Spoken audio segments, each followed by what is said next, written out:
Thank you, ma'am. We are honored to welcome our radiant leader, Mr. Chako Valliyappa, Vice Chairman, Sona Group of Institutions, to share a few words.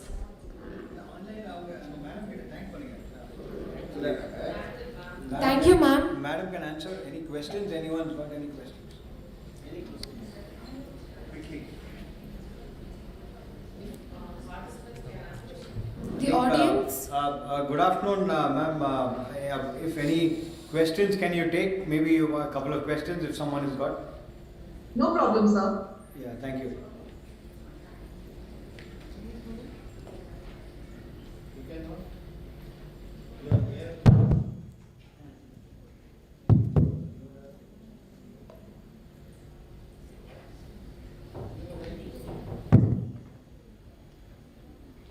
If anybody is interested, can come forward.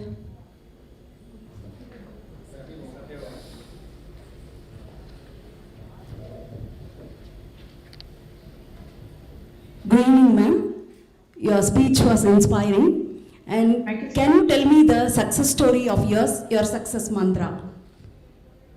It's a lot of hard work, dedication, and sincerity to my work. And is there any special message to all the women? Because here full of students. So for Yes, them we should be to... very passionate about what we do, and we should always aim high. Thank you, ma'am. In a nutshell, you have given the answers. Thank you so much. Hello, madam. This is Dr. Akilandeshwari. Yes, ma'am. How would you like to represent yourself in this world where we coexist, both men and women coexist? How do you represent? How do you want yourself to be represented? Men and women have to walk together. There is no I am better, you're better, nothing like that. All of us have to coexist peacefully and harmoniously and support each other in our endeavors.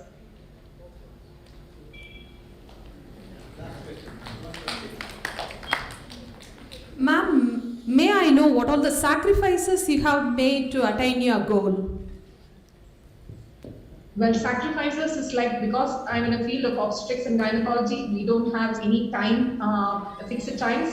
We have a lot of sleepless nights coming our way, a lot of times patients deliver in the middle of the night, so we have to be there, so we cannot go on a holiday as such because some patient might suddenly turn up with labor pains. So we should always be there for our patient. And a personal holidays, all those things are not so much there for us.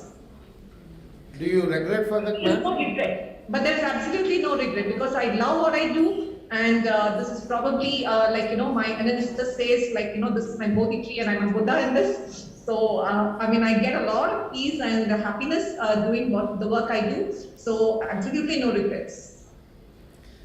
Very good evening, madam. This is Karthikeyan, Tyagaraja Polytechnic.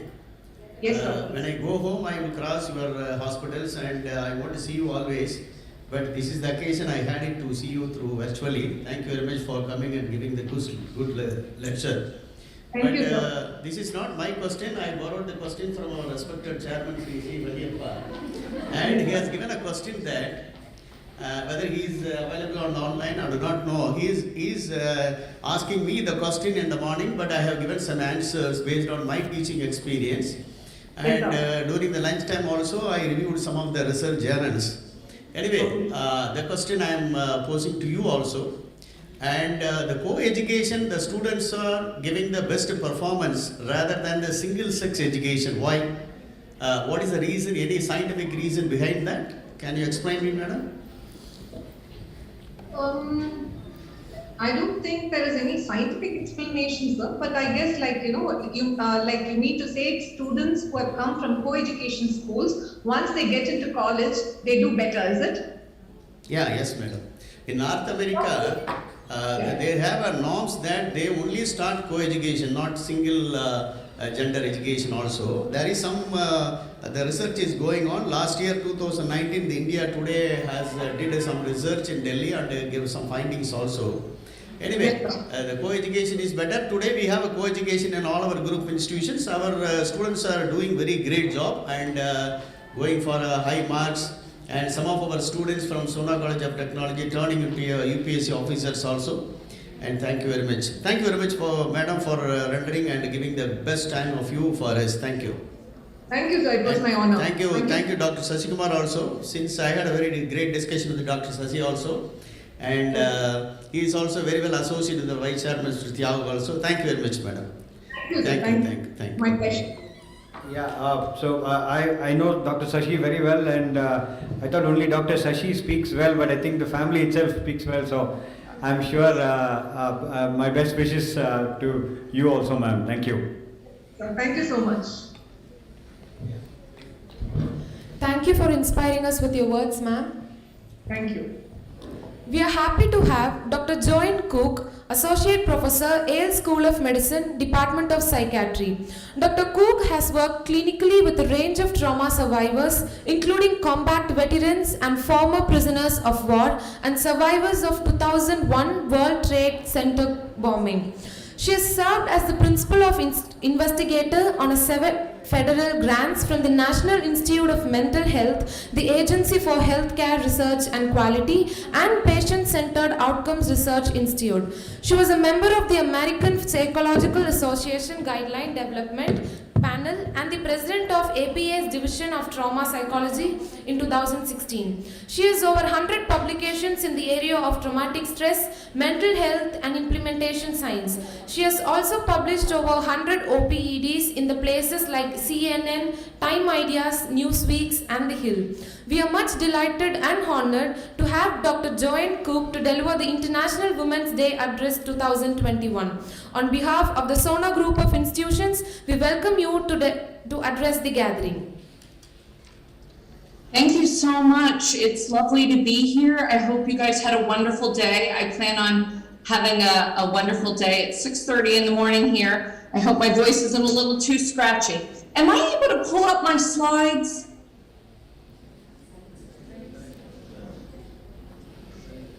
Can I pull up my slides for the group? Okay. Share screen.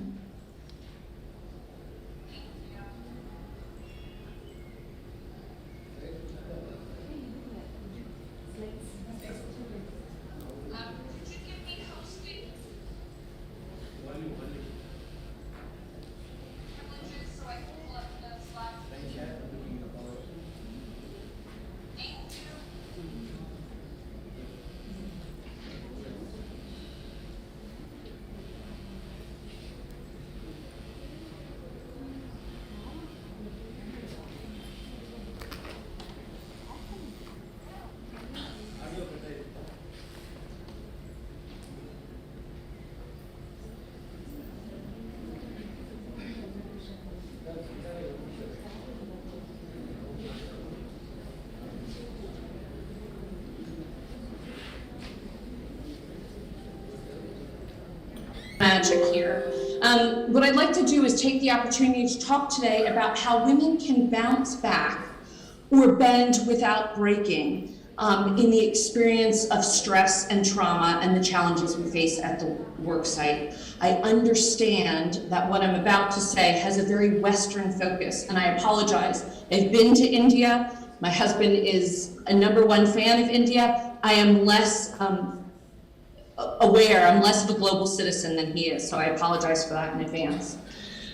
So the purpose of my presentation here today is just to briefly review about the stresses and traumas that women experience, not that men don't, but that women do, and that we experience more of these types of stressors. Some of these are extremely difficult to talk about. I apologize for bringing them up, but if we do not talk about them, it is really hard to move forward. I'm just going to note briefly the physical, emotional, and psychological social consequences of these experiences, describe a bit, as if that wasn't bad enough. I'm going to describe a bit about some of the challenges that women face, unique challenges that we face in the workplace.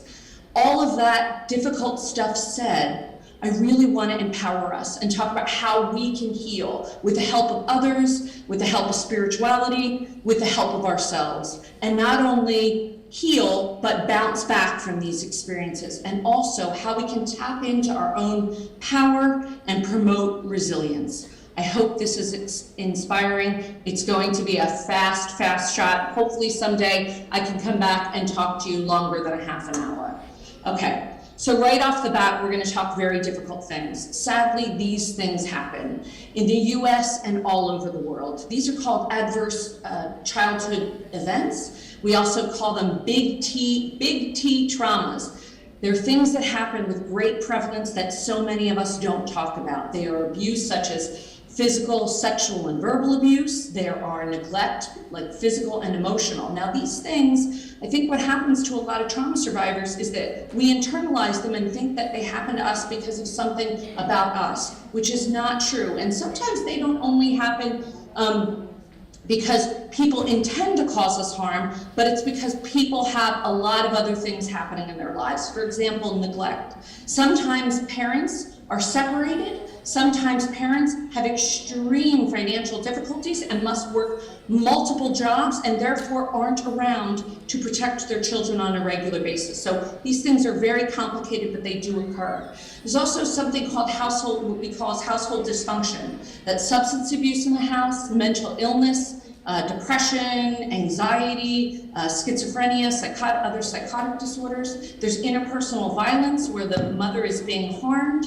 There's someone that could be incarcerated or imprisoned, and there's parental separation or divorce. These things, again, sadly, happen with great frequency, and they have a tremendous impact on people's physical and emotional health.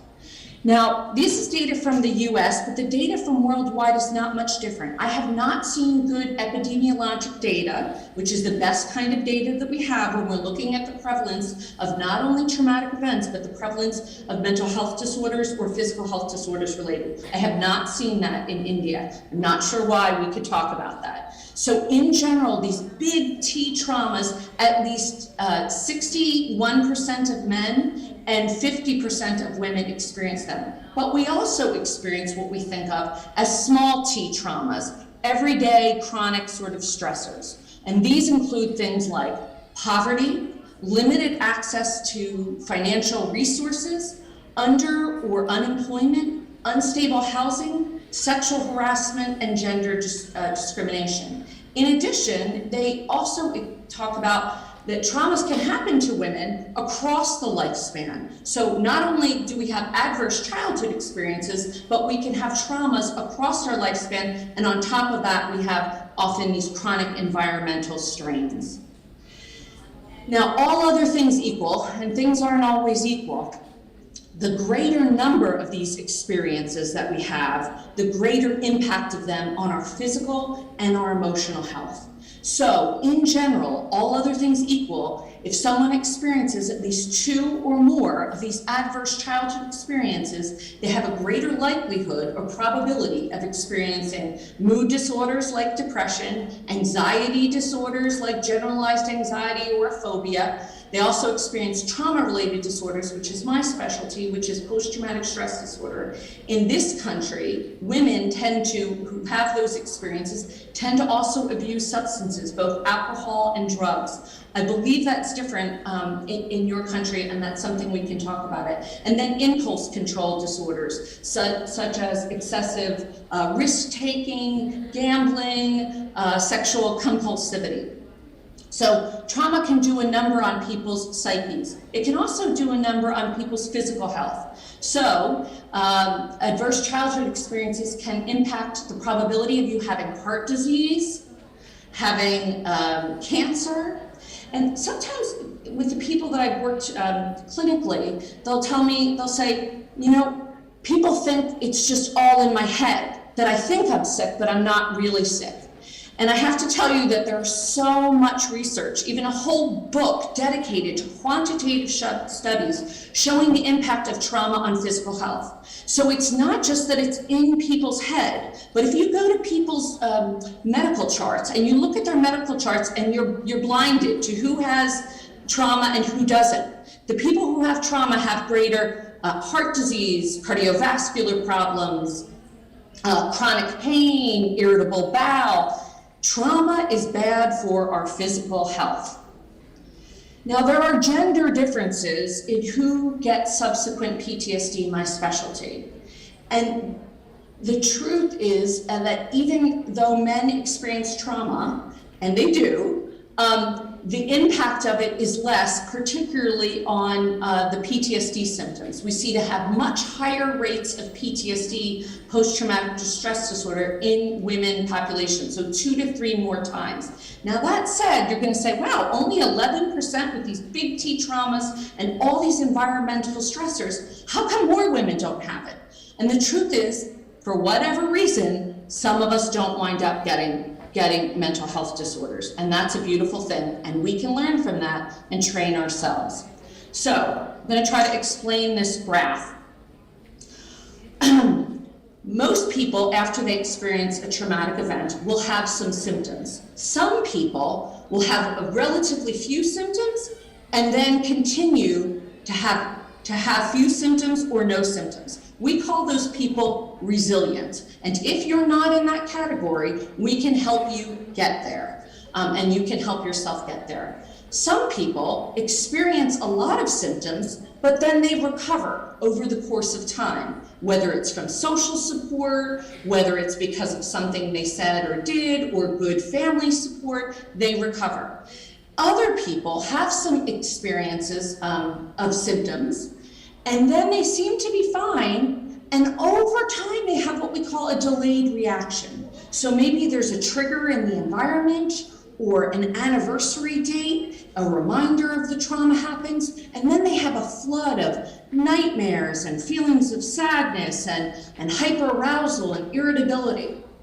And other people, unfortunately, and this has nothing to do with you as a person, okay? And I think that's what so many people sadly believe, that they bring these symptoms on themselves, or that there's something wrong with them that they have these symptoms. And we must get rid of that thinking. That is a myth in the field, and a myth in our society. Some people experience a traumatic event, and then they have a lot of symptoms, and those symptoms follow them.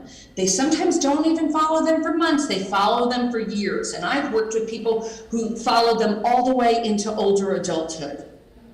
Now here I've explained those 4 trajectories for you, just so you have them, because hopefully I'm going to give you my slides and you're going to be able to remember those. Now, put all of that trauma and stress aside, and let's talk about challenges for women in the workplace. In general, there's a lot of challenges for women. Now, I'm not saying that there's not challenges for men. I think sometimes when women in particular talk about these issues, people think we're being anti-male. And I have to say, that couldn't be further from the truth. I'm married to a man, I gave birth to 2 sons, I am pro-men and I am pro-women. The truth is, we experience unique challenges and we need to be able to face them and address them. We typically, when we're offered a job, even when we're on the job, we don't ask for more money typically, or more space, or more goodies in the world. We typically have our goals set lower by the institution, and we tend to set lower goals for ourselves, sadly. And this is on average. So you may not fit into this category, this is on average. We tend to not self-promote. That's not how we're socialized as women, to be communal and to look out for other people. We tend to be satisfied with less, more anxious, and more cooperative. Put on top of that, that in addition, we face not only discrimination, but some harassment on the job as well. And that there's been a real movement across the US and the world about saying, it's me too, I've experienced those too, you're not alone. I think there's a number of reasons, and this might be different in India than it is in the US, because I believe that you have more female leaders than we do, but there's a pronounced lack of women leaders. And I think there's some reasons why, and there's some good data to suggest why. I think there are vestiges of prejudice against women. I think there's resistance to our leadership. I think it's an issue of leadership style that happens, a dynamic of attribution. I'm going to explain all of these things. There's demands of our social life and our family life, and there tends to be an underinvestment in social capital. I'll tell you something funny about some advice that a senior woman gave me a number of years ago. So I think the vestiges of prejudice are men as a group make more than women. In the US in 2020, women who were employed full-time made 81 cents for every dollar that a man made, okay? So we could be equivalently ready for the job, and we make less. It's just a fact. And men tend to ascend to supervisory or administrative positions quicker than we do. In general, male leaders receive more favorable evaluations for the equivalent females. I have to tell you, ladies, that teaching at a place like Yale, which is a wonderful institution, but has its own levels of these things happening, I will tend to get students who don't talk about my style as much, but who talk about what I'm wearing. I kid you not. I think there's also a resistance to our leadership. When you think about, when people talk about leaders, they talk about men as leaders, but they talk about us as female leaders. They don't often just say, oh, that's a leader. They say, that's a female leader. I think people tend to associate men and women with different traits, and they link men with more traits that connote leadership. I think they also tend to, we have a smaller window of acceptable behavior, or a smaller band of acceptable behavior, and we tend to be viewed more harshly. And actually, it's not just the men who are viewing us harshly, it's the women as well. Women are hard on other women, and that in my opinion, really needs to stop. So I think it's very hard for us to develop a style that works. In this country, in my country, when we engage in what we think of as agency and things that are sort of assertive, and when we're self-reliant and ambitious, when we look too strong in this country, forgive me, we're labeled a bitch. And so then people don't like us when we tap into our power. And many women are socialized to be mainly communal, where we care for other people. And I think we have to find the right way to sort of balance both of those things to be most effective. In addition, over time, we all need to work to change the culture so that it is more accepting when we tap into that power and that self-reliance and the ambition. No matter what presentation style we have to juggle multiple things, more so than men, on average and typically. Home life, work life, no matter what style we choose, it's very hard for us to be both respected and liked by men and women. So I am telling you in some ways, at least in the US, that the deck is stacked against us in some ways, but that does not mean that we shouldn't be hopeful and find ways around that. As I tell myself, and as I tell my children, and as I tell my patients, fall down 7 times, get up 8. That's a wonderful Chinese proverb that I live by. I think there's also dynamics of attribution, and when things go well, men tend to take credit, whereas women tend to see themselves as lucky. And when something goes wrong, men tend to say it in terms of external factors. Oh, it was, that test was terrible. It wasn't anything about their ability, it was the test or the teacher. Whereas women, we tend to internalize it and tend to take it more personally, which is why we are more susceptible to things like depression and PTSD, which are internalization of disorders. And then I think there are some ways that women get in their own way, and that we really need to find our way around. I think we don't recognize, we're not taught, we're not socialized to recognize negotiation opportunities. I think we don't want to be seen as confrontational, so even asserting ourselves a little bit, we are fearful of that, some of us. I certainly am when I talk to my chairman. I think we tend to only recognize or see or focus on our weaknesses, and we bargain ourselves down.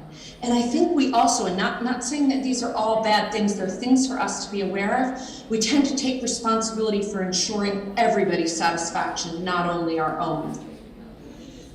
So when Hillary Clinton ran for president of the US in 2016, many of us were very disappointed, not just because she's a woman, but because we thought she would have made a much better leader. But I remember in her concession speech, she said, we've broken the glass ceiling, and there's all these cracks in the glass ceiling. And a lot of times when we think about women moving ahead, we talk about this glass ceiling.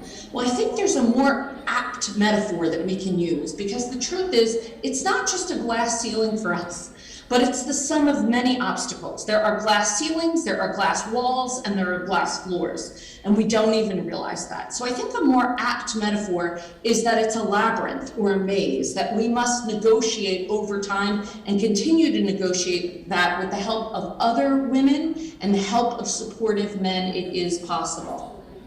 So I'd like to sort of talk a little bit now about not only healing from stress and trauma, but workplace challenges. And I'd like to do a number of things. You and I could sit and talk about these for days, not simply a half an hour.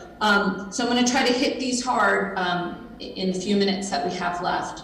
I think one of the biggest things that I've seen in the past 20 years of doing research on traumatic stress, as well as working with a range of trauma survivors, is that validation, is to have someone believe you and someone to feel your pain, acknowledge what you've been through.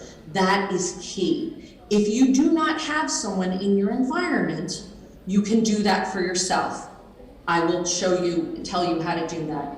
In addition, one of the biggest predictors of who gets PTSD and depression after a traumatic event is social support and connection, and having someone to show you that care.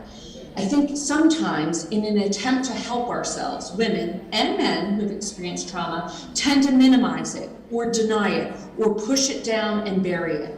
What happens is it becomes like a very stinky garbage can whose lid we never want to take off. And we think we're helping ourselves, but it will have a reverberating effect. And what data has shown is that the more you push it down, the more it will come back to you in nightmares, in difficulties relating to other people. So it's about experiencing and sharing those experiences with trusted family members or friends. If you can, participating in self-help or empowerment groups so you know you're not alone, and talking to healthcare providers or using trauma treatment apps, which is something that we're working on actively now.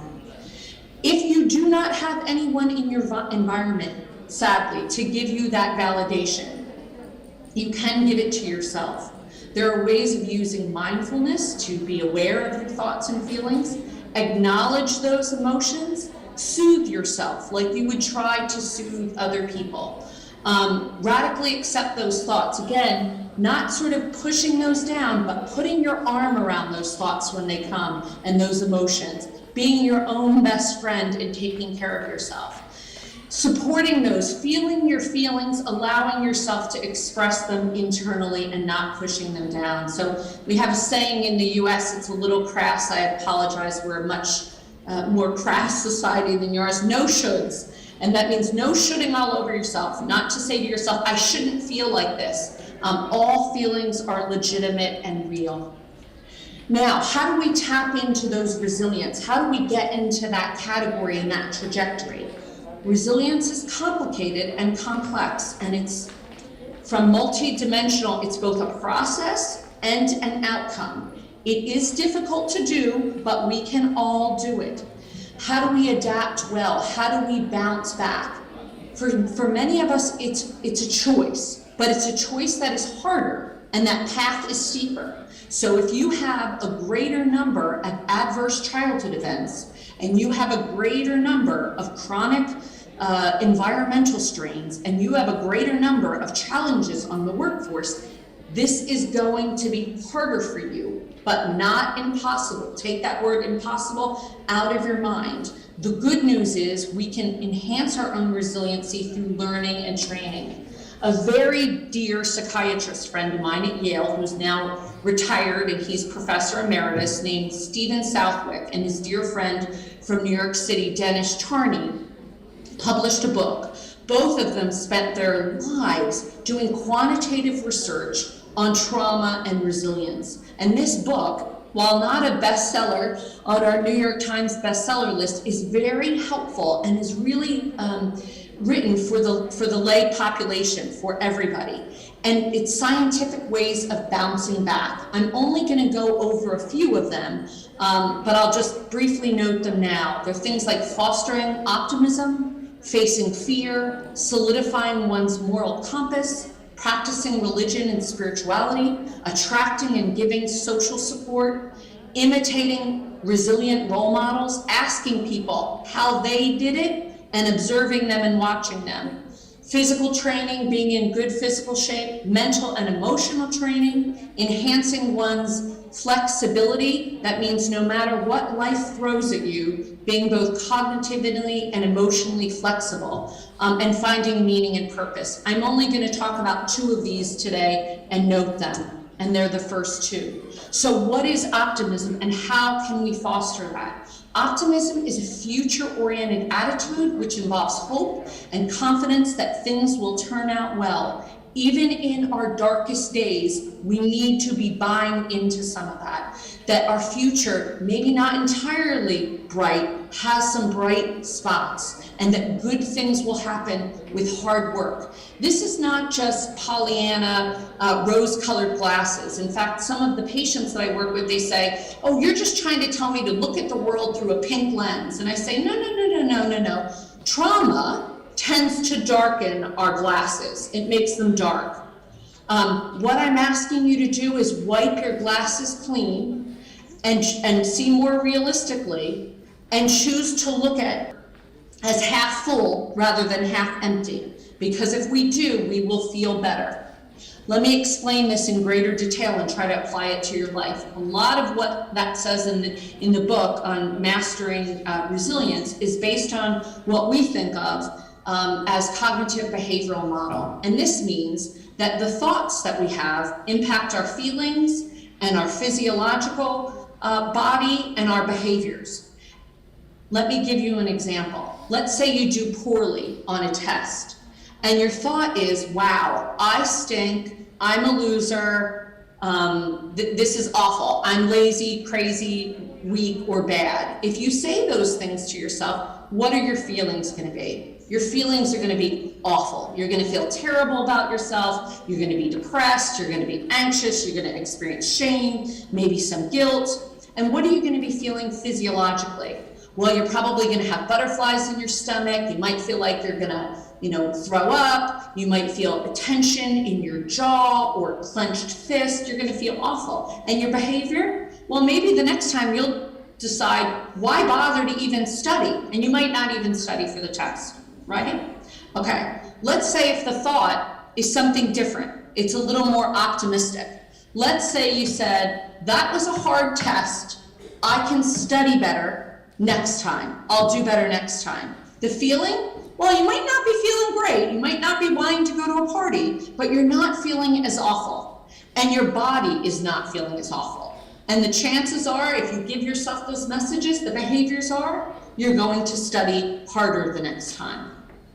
Okay, I hope that makes sense. It works the same for trauma. So my expertise, a lot of my expertise is in sexual violence. If you are sexually violated and you say to yourself, this is all my fault, I'm a terrible person, I asked for this, I allowed this to happen, you are going to feel horrible. And you are going to wear that in your heart and in your body. And you are going to feel tremendous shame. And your behavior is, you might not go out of the house, you might not apply yourself like you normally would, you might be shut down. If you get assaulted and you tell yourself, this is awful experience, but I am not alone. 1 in 3 women, at least 1 in 3 women have this experience. That lessens the intensity of the depression and the anxiety, and also the internal angst. And your behavior will be not to shut down, but to join other women. I can explain that to you more over time if that doesn't make sense. So how do we foster optimism? We recognize when we're engaging in unhelpful thoughts and we pause. Don't judge yourself. Have compassion for yourself like women have compassion for other people. Don't judge yourself. Sometimes you can dispute those thoughts and challenge them. Or sometimes, I'm almost done. Sometimes you could allow yourself to have those thoughts sit next to you and not take away your power. It's about building a more conscious choice of a style. When something bad happens, how do you foster optimism? You remember that difficulties won't last forever. That where there is pain, good things will happen again.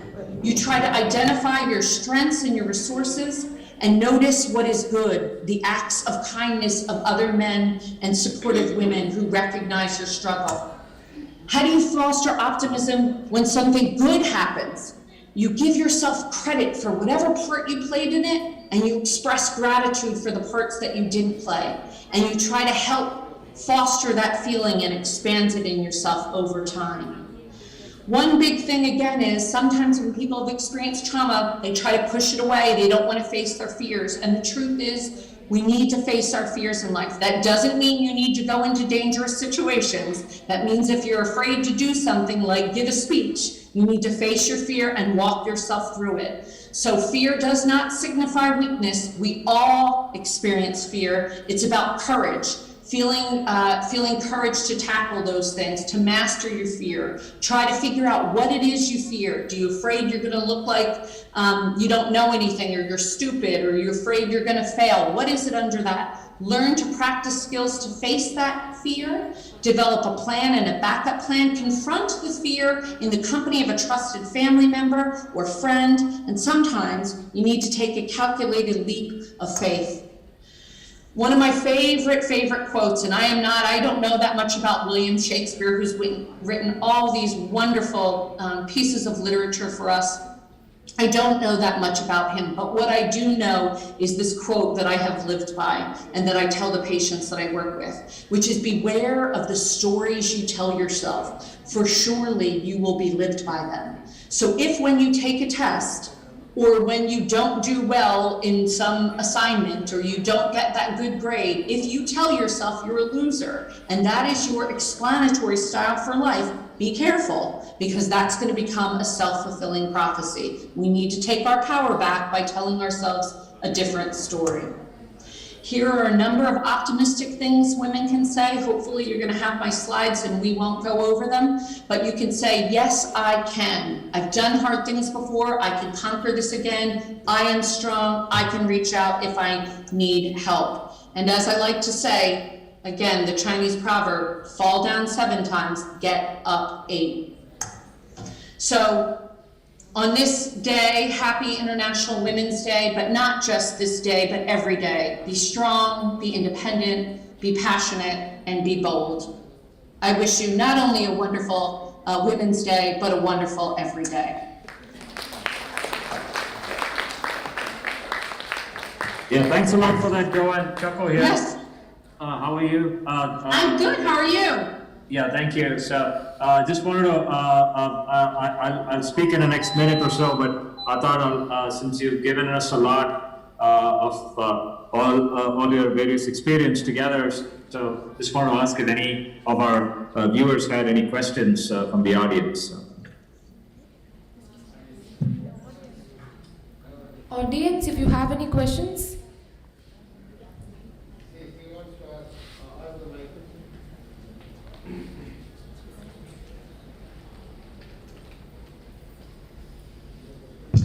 I hope it wasn't too controversial. I apologize. Namaste. Thank you, ma'am. I think you have touched almost all aspects of psychological disorder.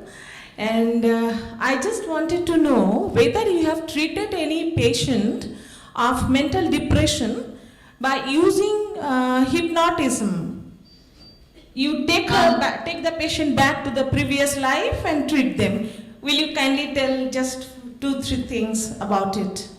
Yes, so that I actually do not do. I've done some hypnotic inductions, but not taking them back to past lives. That would not be my experience in treating depression. What we usually use a lot here are a lot of cognitive behavioral techniques, behavioral activation, problem solving, challenging your thinking, getting people more engaged in social support. For trauma-related issues, we tend to do more, which is exactly what our patients, which our people don't want to do, which is trauma processing, which is prolonged exposure, narrative exposure therapy. There is a technique that is shown to be efficacious both in the US and outside called EMDR, which is eye movement desensitization and reprocessing, which you might think of in some ways as hypnotic because it involves some bilateral stimulation and watching fingers, but I have not actually done that. That would be something I would need to learn. But it is I'm there. interested in. Yeah, it is there that patients of psychological disorder can be completely cured by taking them to their previous births, previous lives. And then, very interesting. yeah, and then during, in between two births, when the patient is hypnotized, she or he speaks, right? And then the patient describes the life between two births. And that is wonderful. And then, and those experiences have also been, tested, real life. So I think it's one of the techniques to treat patients of depression and other psychological disorders. Yes. Thank you for your talk. Yes, I'll have to learn more about that. It is not common in the US. Is it? But I came to know that in the US it is much in vogue.